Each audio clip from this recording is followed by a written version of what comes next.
মালদার হবিবপুরে নাবালিকাকে গণধর্ষণের অভিযোগ ঘিরে চাঞ্চল্য। রবিবার রাতে বাড়ির পাশ থেকে ওই নাবালিকাকে রক্তাক্ত অবস্থায় উদ্ধার করা হয়। আপাতত আশঙ্কাজনক অবস্থায় সে হাসপাতালে চিকিৎসাধীন। নাবালিকার পরিবারের অভিযোগ, রবিবার রাতে এক আত্মীয়ের বাড়িতে বিয়ের অনুষ্ঠানে গিয়েছিল ওই নাবালিকা। বাড়ি ফেরার পথে তাকে পাশের একটি মাঠে তুলে নিয়ে গিয়ে ধর্ষণ করে দুষ্কৃতীরা। পরে তাকে সেখান থেকে রক্তাক্ত অবস্থায় উদ্ধার করা হয়। নিগৃহীতাকে প্রথমে হবিবপুরে বুলবুল চণ্ডী গ্রামীণ হাসপাতালে নিয়ে যাওয়া হয়।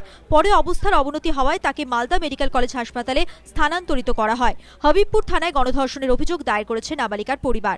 মেয়েটা বিয়ে বাড়িতে গিয়েছিল, ওর আত্মীয়র একটা বিয়ে বাড়িতে গিয়েছিল। তারপরে কি হলো? তারপরে আসার পথে ও ধর্ষণ হয়, এটা বলছে। তারপরে কিন্তু আমরা ধর্ষণটা আমরা দেখতে পাচ্ছি, ধর্ষণ হয়েছে, কিন্তু আমরা বুঝতে পারছি না কয়জন মিলে এটা ধর্ষণ হয়েছে। নিশ্চয়ই একজনের কাজ না, এটা গ্যাং ধর্ষণ হয়েছে, এটা আমরা অনুমান করছি।